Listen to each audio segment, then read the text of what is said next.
Okay, welcome everyone. I'm Trish Denton. I'm an artist and educator based in Burlington, Vermont, which you probably haven't heard of. It's about 6 hours north of New York City, very mountainous, rural, fabled sort of place. And it's about an hour and a half south of Montreal. So we have access to these amazing cities, and yet we're very much tucked away, telling our stories in the mountains on the shores of Lake Champlain. It's a very lovely place, and it's 0 degrees today, so there's that too. So Parallel Narratives, it is a passion project of mine that I established in 2018. Very much seeded and inspired by a workshop that I did with your very own Eric Miller. Eric and I share a background in folklore, and actually had shared an academic advisor years and years ago. And I found my way to Eric through a folklorist listserv, because I was looking for opportunities to start to merge some of my disciplines and practices in folklore and documentary storytelling, going a little more into oral history interviewing with the work that I was doing in theater and performance and devising narratives in a very 3D and animated way.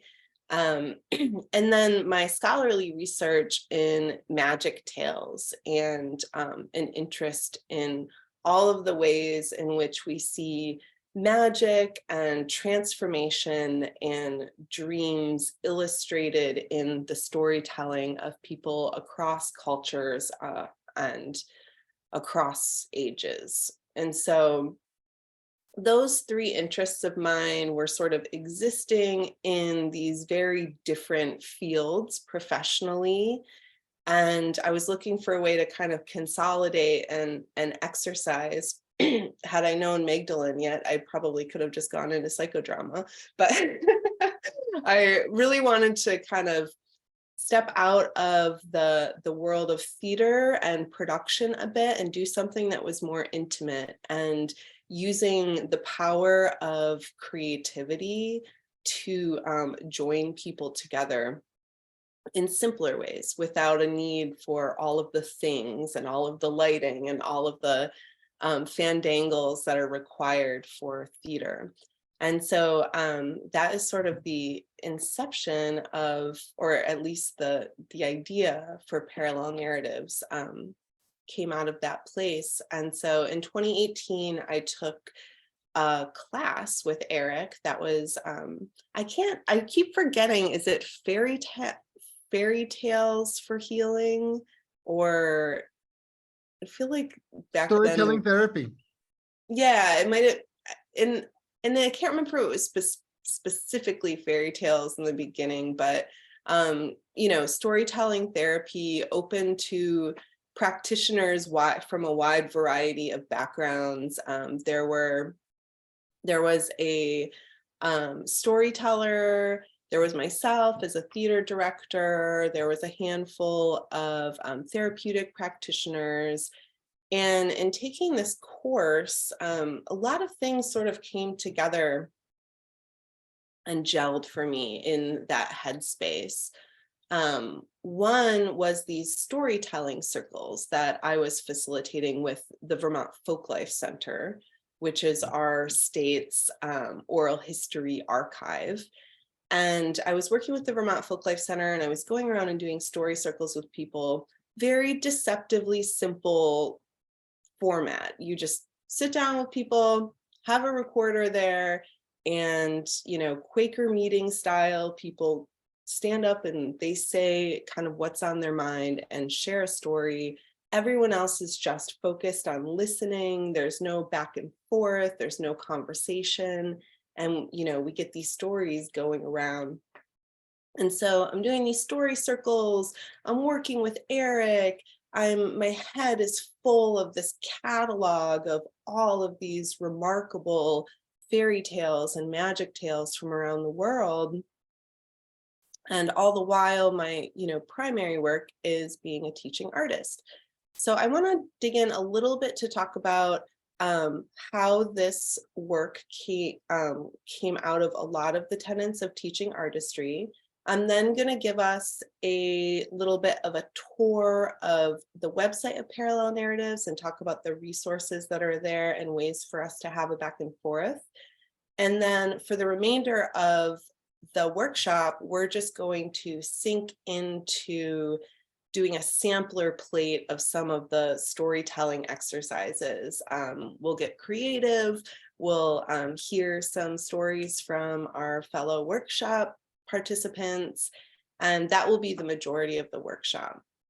So I just want to ask, and also let me just say, let's keep this, it's a small group, so I'd love to just be very conversational and have this be, a constructive workshop versus a lecture. That's just not how I work. So first, question is anyone familiar with the field of teaching artistry? Have you heard that term, a teaching artist?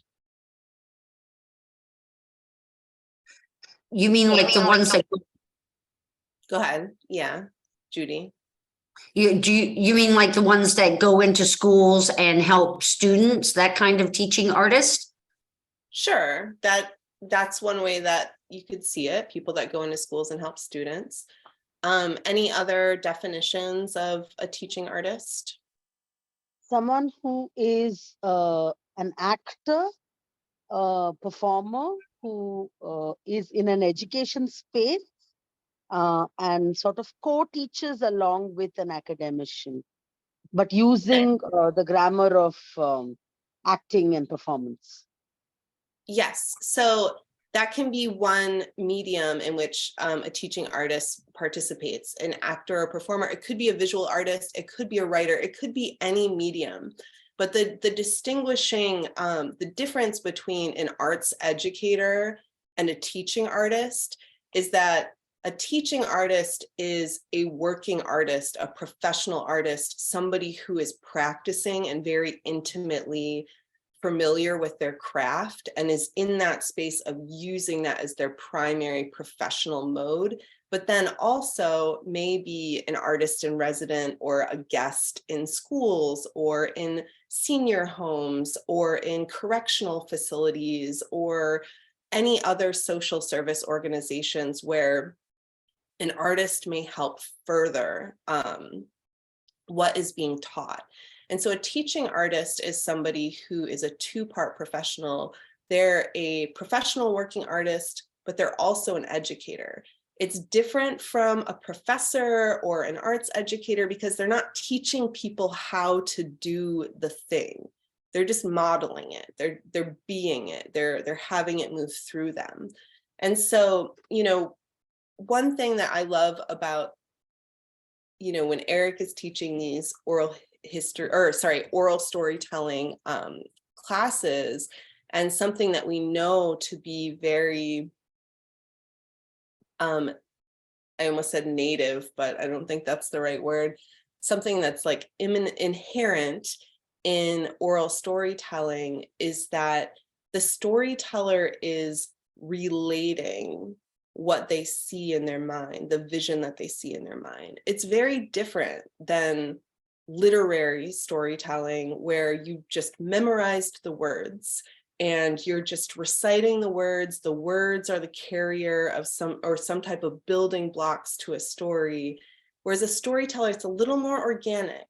You're digging in, you're seeing it in your head. You're trying to relate the vision. You're trying to somehow find that bridge and that transmission between storyteller and listener or participant.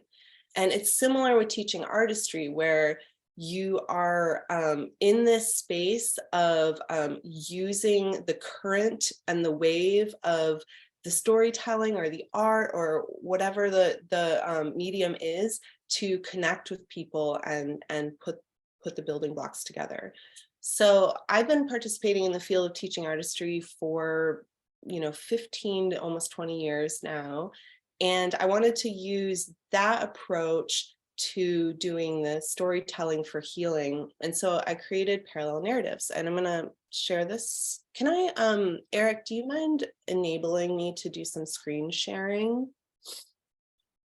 Yes, of course, I'll do that.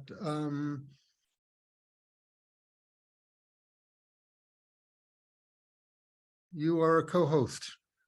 Lovely.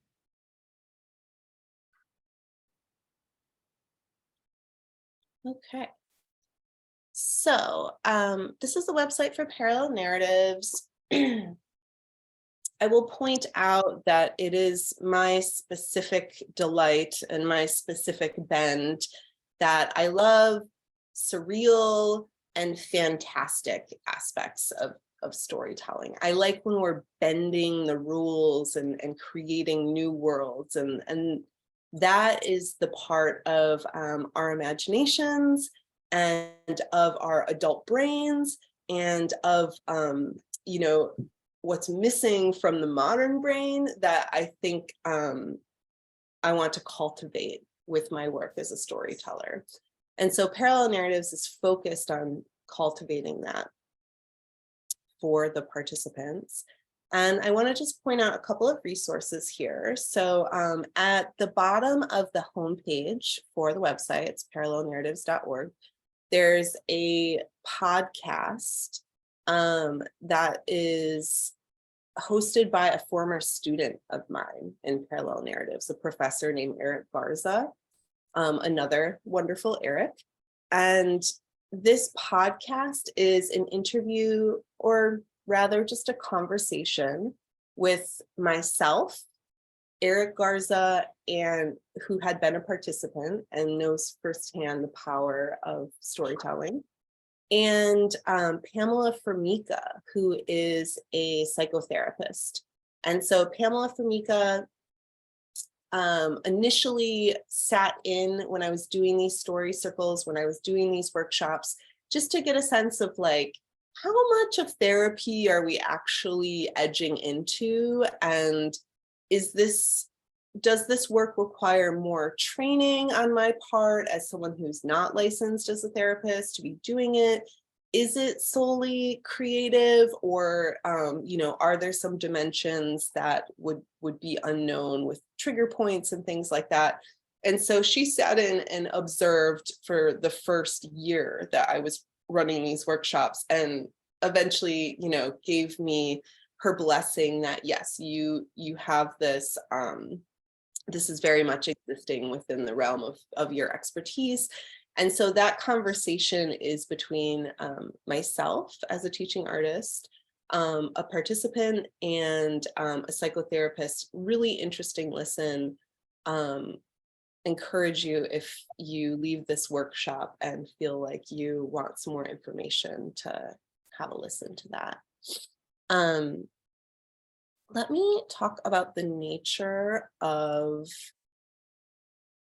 the actual workshop that I'm referring to. So the original form of parallel narratives is a 6-part, 6-session workshop that you can think of it as a sandwich. It's like in the middle was the really meaty, dense, hard work part. And then we had this nice fluffy bread on either side. And so folks would come in for the first couple of sessions, and it was generally somewhere between 6 to 10 people who would participate. And it's a lot of kind of getting to know you, understanding consent, understanding boundaries, getting comfortable with what we can share in this space, or what we want to share, or what shouldn't be shared, and storytelling in very personal ways, and doing team building and creative exercises just to get our brain into this imaginative space of archetypal and metaphoric materials. And so the first couple sessions, you're warming up, you're getting to know each other, you're getting creative, you're getting comfortable with your creative self. And then in the third and fourth session, each individual shares a 10-minute version of their life story. And so, depending on how old you are, 10 minutes is probably not enough time to share your whole life story. But here is the exercise. What gets distilled down? What do you forget to include? What's important to include? What people include in that 10 minutes tells so much about who they are and what they choose to prioritize when they're in the hot seat. And so in the middle of the session, we have everyone going around doing a story circle, sharing a 10-minute version of their life story, teamed with a little end cap of individuals sharing magic tales, tales of inspiration, dreams, stories that were very resonant for them when they were young or in their formative years. And so we call those resonant tales. And so we're sharing resonant tales and starting to kind of put those up next to people's life stories.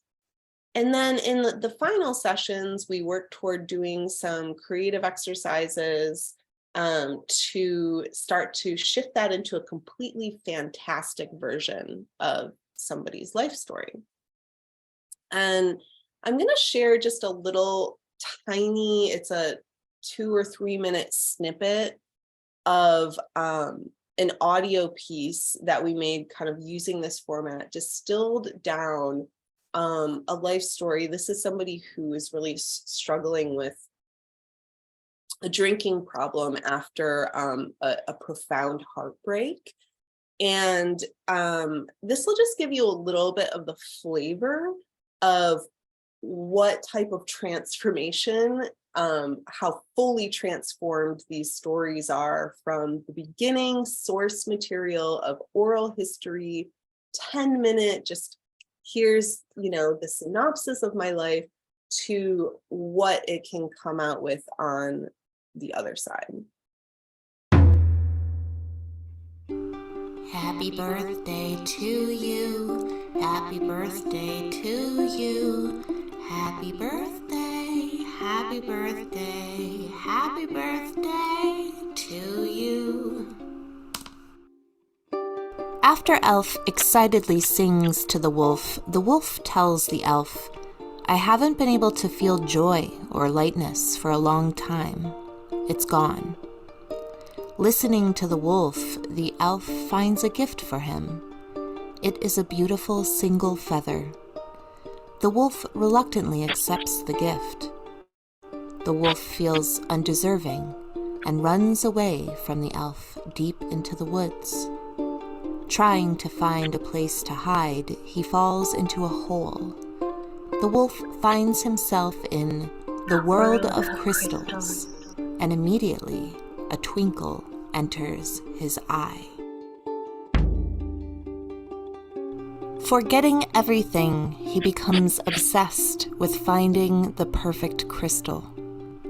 Meanwhile, the elf cannot find the wolf and is bereft.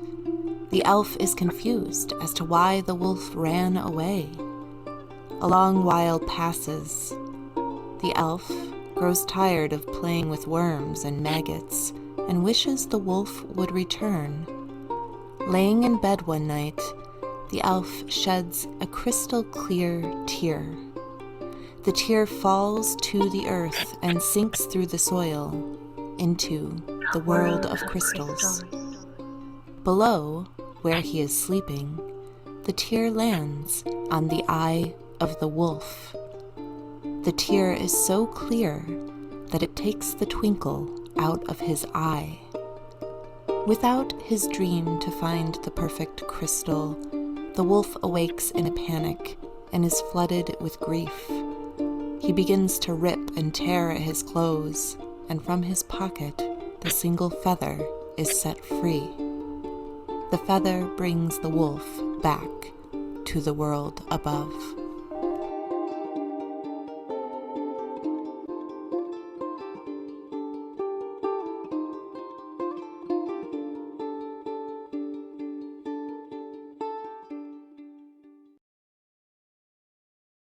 Okay, so that gives you a sense that generally it is not humans in the story coming out the other side. It's set in another realm for the most part. And people fully kind of distill down to some type of turning point or something that they want to focus on to feature in their final parallel narrative. That's where the name comes from. A narrative that parallels a dream world or other worldly tale that parallels their life story. So that was the crash course on just the whole gamut of what the background is of parallel narratives. Does anyone have any questions before I move forward into a more interactive part? So because you said there was these 6 sessions and that they start off with what they distill down, if I'm understanding, and then I guess in the middle stage, that's where you help a person translate that or translate an essence of that, because there might be too much in the 10 minutes, right, to try to translate. So that to pick a focus, and then through picking the focus, they're able to be supported in creating an imaginary world that will help work out that single element. It's a little less hands-on on my part, because I am just the artist sort of facilitating their creative process. And so I don't pick out, I don't distill. No, I meant they pick out, but that sometimes people, when I'm teaching somebody some storytelling, sometimes they not, I guess the way I'm communicating it, or a fear or something, they don't quite listen or hear, so they can't, so it's explained in a way that helps facilitate them to choose, to work through, right? Like, because people don't have the tools, you have the tools, you're talking about transitioning. I'm just saying somewhere in there, you will be explaining what you just did, but I guess when we do this, I'll have a better understanding about the process. But for me, there's got to be some interconnected, because people are coming from an unknowing and you have the knowledge. Got you. So I'll give a little sampler of some of the exercises that we do in the 90 minutes that we have together, but I can't actually do the full process in this setting. Right. I won't be able to really answer the question through demonstration for you, but I hear where you're coming from, and I'll just restate that the first 2, and even if it was a 6-hour workshop, this is sort of how I would run it. The first couple hours, it's very much about playing together and getting people comfortable with their own creative selves, and finding those tools within themselves that are inherent, that are already there to shuffle things around in your mind and get out of your rut and just shake things up a little bit. And so we do a lot of playing in the beginning, and then there's the oral history interviewing, the storytelling and story circle. But that's not for weeks. I don't go there to start, because people really need to warm up to each other, and they need to warm up to their own creative selves. And then toward the end, we take all of the things that people shared and all of these creative materials, whether it's archetypes that you know from folk tales, or it's a song that you like. It could be anything, any of those creative materials. And we sort of start to put them in this stone soup, into this pot, for people to use any of those ingredients to start to translate their story. But I'm pretty hands off about how they decide to translate it. It's really a guided process in a creative methodology, but it's not, I'm not a therapist, and I'm not actually trying to get something specific out of people. I'm trying to give people an experience that's really creative in that storytelling mindset. Thank you for explaining that. Yeah, totally. Great. So any other questions before we get into the interactive part about everything I shared? I know it was a lot, so just want to give that space. Okay, cool. So if you are going to be continuing on in the workshop, I don't know, I don't have displayed how many people are off cam right now, but essentially Trish, yeah. Trish, we have 22 people in the Zoom. Yeah. And 6 of us have our cameras on. So I think we're encouraging people now, if they can, to turn on their camera, right? Exactly. And I'll just say it's going to be fun, and I'm not going to ask anyone to share anything personal with the larger group. We'll go into breakout rooms, and you only have to share things that you choose to in a conversational way. So no one's going to be put on the spot. We're just going to play with some of these exercises that are used in the larger process of parallel narratives to get a sense of how teaching artistry and this storytelling methodology can help inform your own practice. Awesome. So 1, 2, 3, 4, 5, 6. Okay. I might just do everything in pairs, Eric, based on the numbers that we have, just to let you know. I know I had said 3s at one point. Well, no, let's just go for it. We'll do pairs, and then 3s, and then pairs. Okay, awesome. So go ahead, and I'm going to have you unmute at a certain point, but I'm going to give everyone a number just to give us an order here. So let's see, I'm going to have Anadina, you'll be 1, Kat will be 2, An will be 3, Judy will be 4, and Kritika will be 5. Anyone else want to participate? It'd be really great if we had one more person, because it works best if there's a round number. So anyone else in there that's willing to? Here comes somebody. Corinne. She's joining. Great.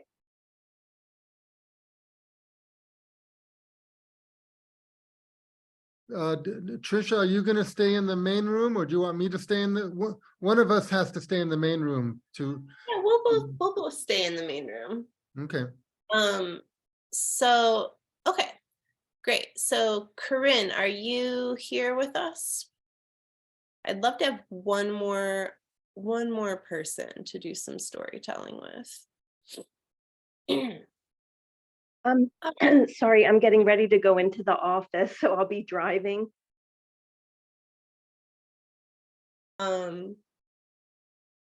Cool. Well, we're just gonna keep moving forward then, and maybe I will pop into a breakout room with someone, Eric. Somebody else is joining now too.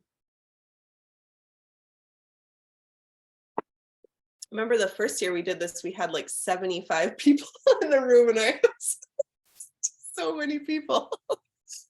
Crazy. Awesome. So do you want me to make rooms, 2 people in each room? Not yet. We're gonna get there. Okay. But yeah, so I'm just gonna have us say our number just to establish that order that I just assigned. So I'll say it one more time, and then I'll have you come off mute and just say your number. Just say 1, okay? So Anadina, you'll be 1. Kritika will be 2. An will be 3. Kat will be 4, and Judy will be 5, and I will be 6 for now. So go ahead and just take it off mute and say your number. Kat is 4. 2. Anne is 3. I'm 5. I'm 1.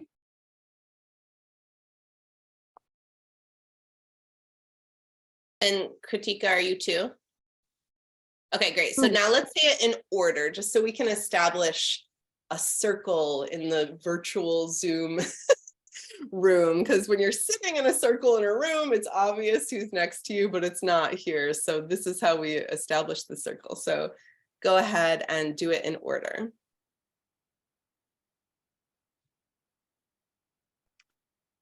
So Anadina, you would be first. Sorry, yes. Number 1. Perfect. 3. 4. 5. 6. Okay, great. So I'm just writing that down. I'm going to introduce a word into the circle, and I'm just going to have you say any word that you associate with this word. It could make you think of anything. Maybe I say mustard and you think of, you know, the sidewalk, because once you dropped a mustard packet on the sidewalk. It can be broad. It doesn't have to be specific. So we're just going to generate a lot of words this way. And as we're doing this, I ask that you jot down some words that stand out to you. If something's a little zinger in there and you're like, ooh, I like that word, it'd be fun to play with, or that word makes me think of something else, then you'll just jot that word down, okay? So the first word that I'm gonna put out there, and then we'll go in the order and everyone will do, just like they did with saying their numbers out loud, you'll say a word out loud that you associate with this word. So the first word I'm gonna put in there is growth.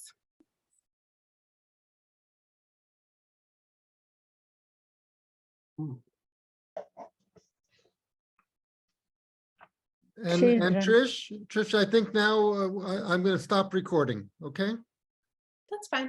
Yeah, I'll stop recording so people can be spontaneous without being concerned about being recorded. Love it.